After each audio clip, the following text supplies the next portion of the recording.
Mangwanani Malelepo Vukenjani Klekwas Vana Ve Africa. Welcome to Africa. Good morning. From deadly floods in Kinshasa to a rising diplomatic rift between Algeria and the Sahel bloc, this edition of Africa Good Morning delivers powerful regional updates. We unpack Zimbabwe's surprising tariff reversal on UN goods, alarming UN findings on maternal health across the continent, and the economic ripple of the US-China trade standoff on global oil prices. Plus, Terence Gore brings you Zimbabwe's latest from political tremors to sporting triumphs. Join us for these stories and more on DSTV 285, GoTV25, OneUp2.com, and Network Media Hub on YouTube. Top stories shortly.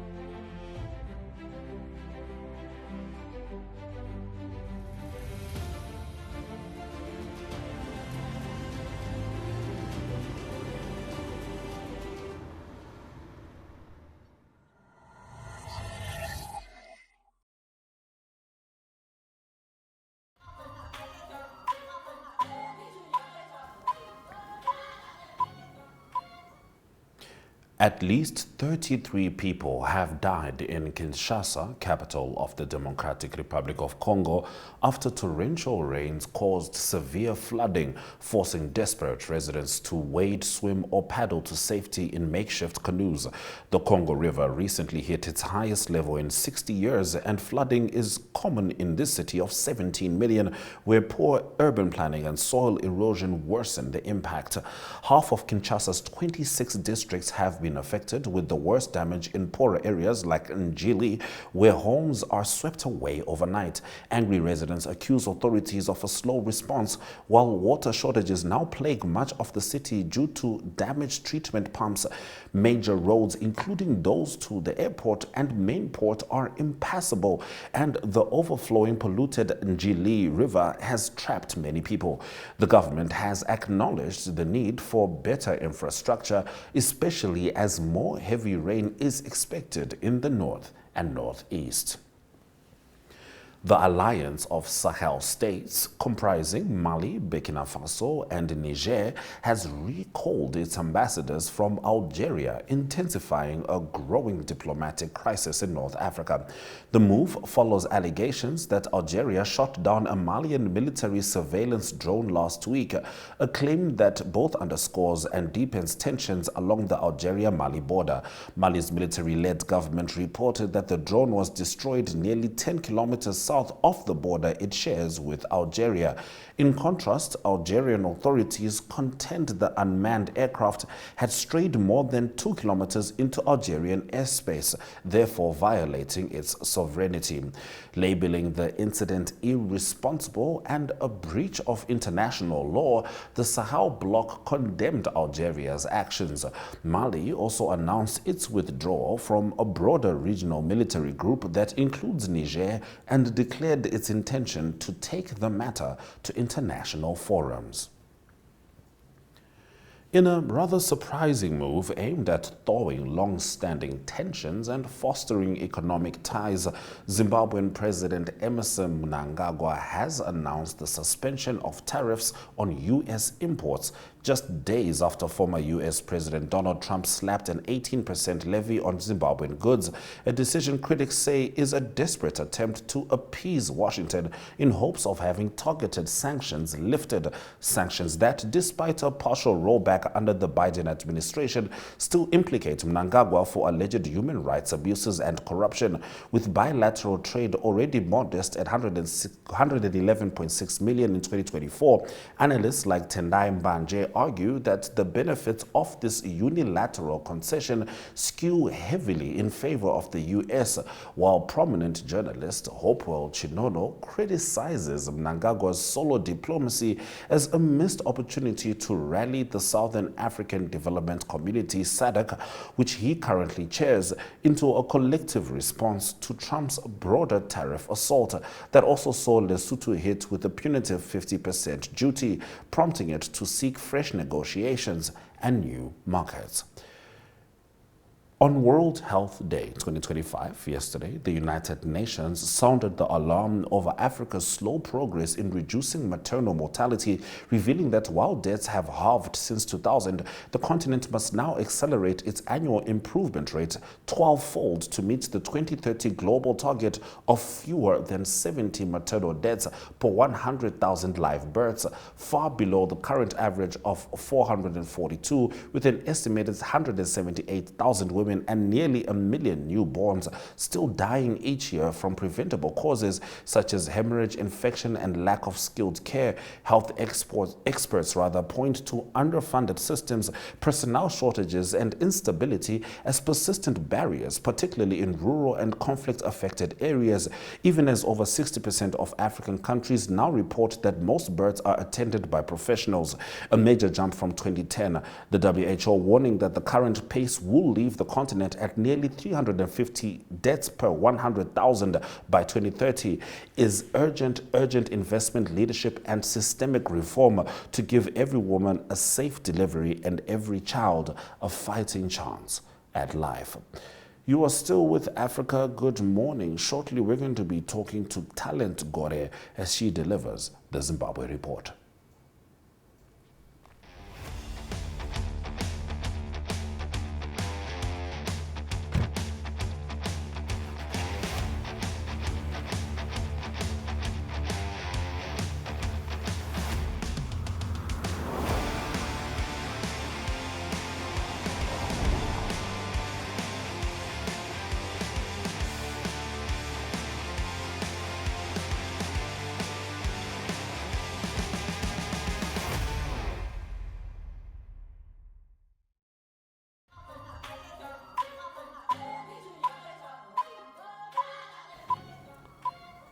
It's time for us to talk to Talent Gore as she delivers the Zimbabwe Report. Talent Wamkase.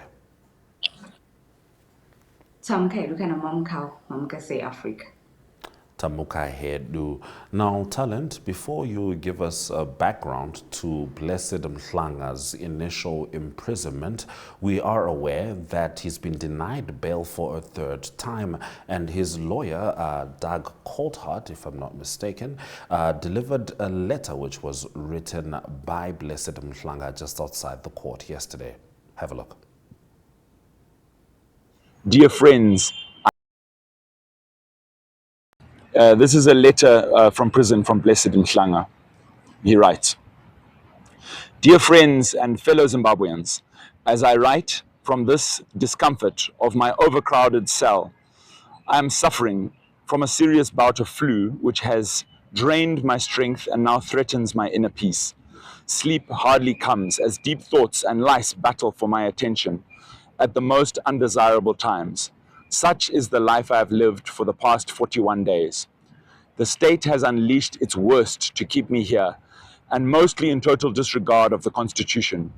I know I will be staying here longer for the sins of freedoms, particularly that of expression. I stay in D-class section with the most dangerous criminals. My friends, the journey has not been easy, and it remains extremely difficult as we nudge forward. It's a marathon, not a sprint. It's very uncomfortable, but unavoidable. It's a journey filled with frustrations and pain, which at times overwhelms me to tears, anger, and pushes me to the edge of emotional breakdown. During these times of near emotional breakdown, I have fought with everyone around me. I have fought with my fantastic legal team, my fellow colleagues in the media who have been standing head and shoulders in my defense. I've fought with my employer of choice and even my own family. Prison, dear friends, is a dark place. It taints the soul and clouds one's judgment. For when in pain, alone, and disclosed out to the world, life is not the same. We begin to see friends as enemies and all good efforts towards us as insufficient. I tell you, friends, these walls of punishment built by Smith and abused by our own carry with them a curse that needs a strong heart and mind to survive." So those are the words from Blessed Mhlanga from behind bars. Talent, if you could please refresh our audience on why Blessed Mhlanga was put behind bars in the first place. Journalist Blessed Mhlanga was arrested for airing a press conference which was done by Blessed Geza, who was a ZANU-PF Central Committee member, who alleged that the president should be removed from office due to corruption and citing other problems. But soon after the airing of that press conference, Blessed Mhlanga was arrested, and it's now 41 days whilst he's in prison. And yesterday was his third bid for freedom, but he was denied bail by the Harare magistrate, who said that the courts had done a favor for Blessed Mhlanga. They said that they are now nearing his trial date. But they have not announced the trial date. They have said that they are now preparing to set a trial date for him. So he's going to be back in court on April 21 for him to hear his trial date. Right now, he's just in prison. He doesn't have a trial date, and he's being denied a bail, of which a bail is a constitutional right for everyone. But for Blessed Mhlanga, he's being denied that, and people are wondering why he's not being given bail, given that most of some people rather who have committed serious crimes than him. Blessed Mhlanga was just doing his journalistic work, but he's being prosecuted for doing so. So he's going to be back in court on April 22 for a possible trial date. All right, Talent. We move on to our next story, which is related. Just days after rallying the nation to protest against the government, war veteran Blessed Geza asserted that lawmakers were backing an impeachment effort against President Mnangagwa, citing the ZANU-PF leader's alleged mental incapacity. Here's Blessed Geza before you continue with that story, Talent.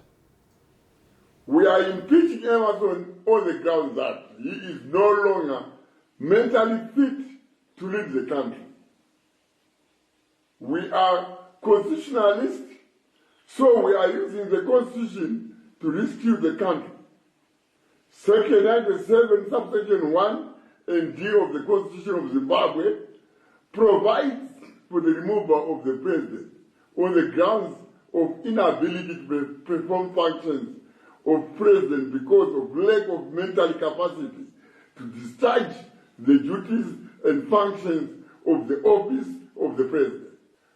Mnangagwa is suffering from vascular dementia. We got copies of his medical results. His doctors have already told him. His family is aware. And the looting mafia is also aware.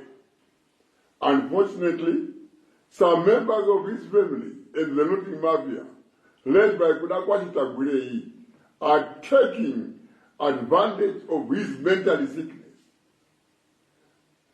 They are taking advantage of his memory loss and forgetfulness to make him sign documents they are using to loot the country. Because of this vascular dementia, Mnangagwa is no longer aware of what is going on. Bold accusations which should be baseless. However, Zimbabweans have started pulling clips of President Emmerson Mnangagwa where they feel that his mental capacity may have been inconsistent. And one of those clips is from a speech this last weekend, which some people feel gives credence to Geza's claims. Here it is.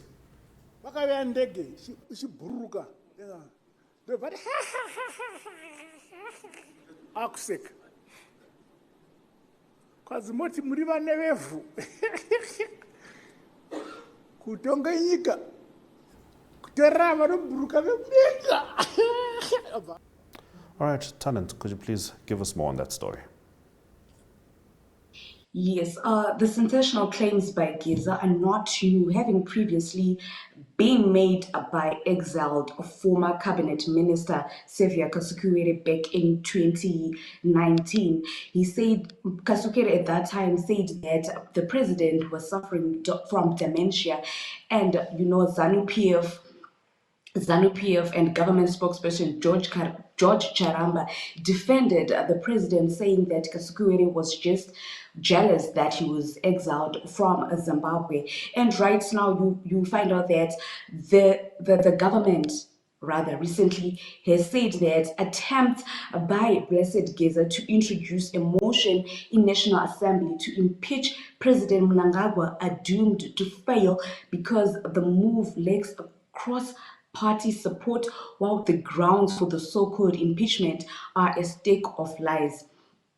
The Minister of Information, Publicity and Broadcasting Services, Jennifer Muswere, dismissed the latest stunt by Geza, saying the so-called impeachment paper being circulated by Geza is of no value and not worth the paper it is written on. It is not even worth the time and energy to read it.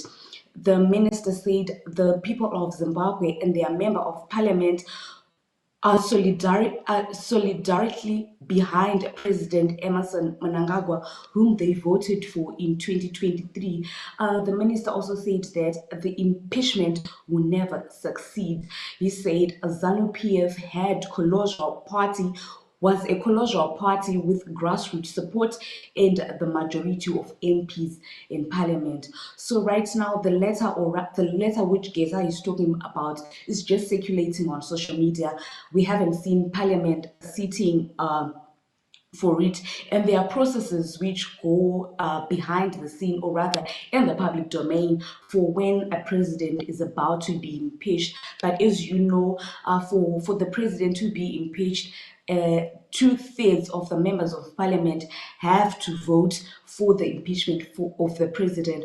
But right now, ZANU-PF has 2/3 of votes in the parliament, so it is going to be difficult for those MPs to vote for the impeachment of the president. So we're not really sure if Geza and his team have managed to get a vote from the members of parliament to actually vote for the impeachment of President Emerson Mnangagwa. But as of now, all we know is that ZANU-PF has 2/3 majority in parliament, and the impeachment process could actually fail if those vote that they want the president to continue. So we're just going to be monitoring the situation to see how if the impeachment process is going to go on, or if Geza is just saying this for the sake of saying, but no action will actually happen. So we are now waiting to see what is going to take place during this period, especially in parliament, to see if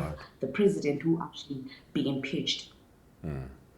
All right, Talent. And in another related update, but as concisely as possible, do tell us about the 98 individuals who remain in custody following the March 31 protests.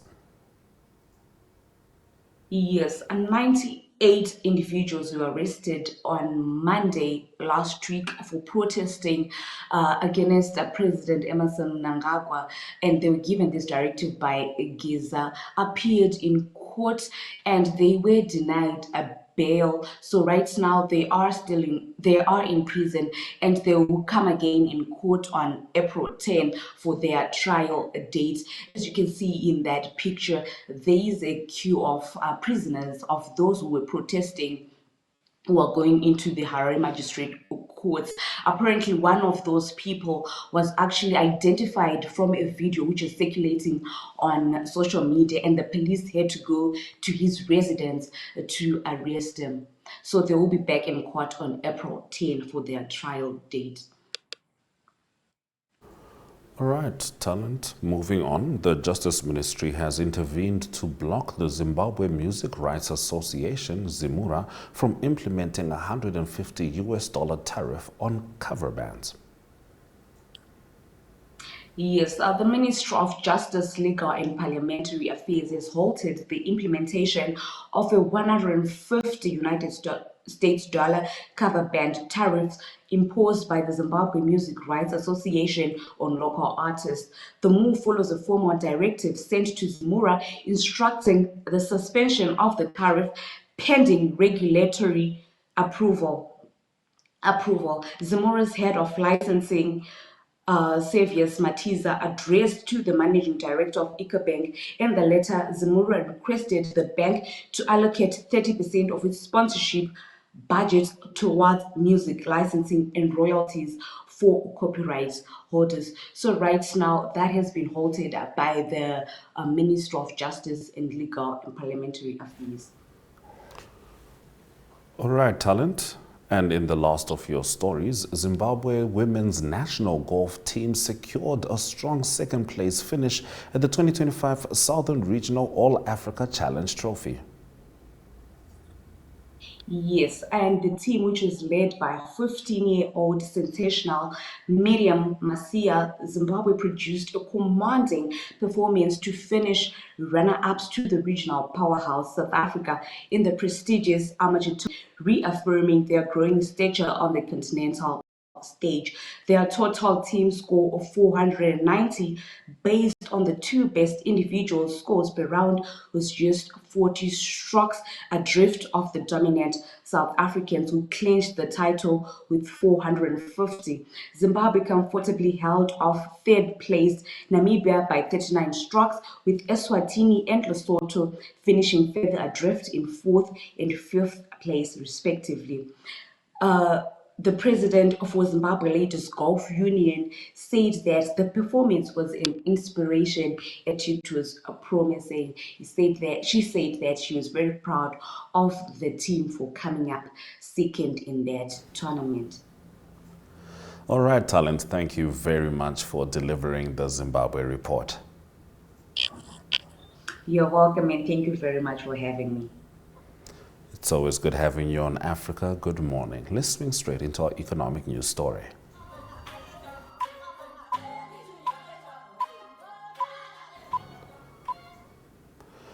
Oil prices continued to plummet on April 7, with Brent West Texas Intermediate crude hitting their lowest levels since April 2021, as intensifying trade tensions between the U.S. and China triggered fears of a global recession that could slash energy demand. Brent fell to $64.41 a barrel and WTI to $60.82, extending Friday's steep 7% drop following China's announcement of a 34% tariff on U.S. goods in retaliation to President Trump's new duties, moves that economists say could stoke inflation, slow growth, and dampen oil demand globally. Let's have a look at the economic indicators.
Thank you for staying with Africa Good Morning throughout the broadcast on DSTV 285, GoTV 25, OneUp2.com, and Network Media Hub on YouTube. Tomorrow, we zone in on Botswana. From me, Ashwin Berry, and the Africa Good Morning team, Swera Zwakanaka.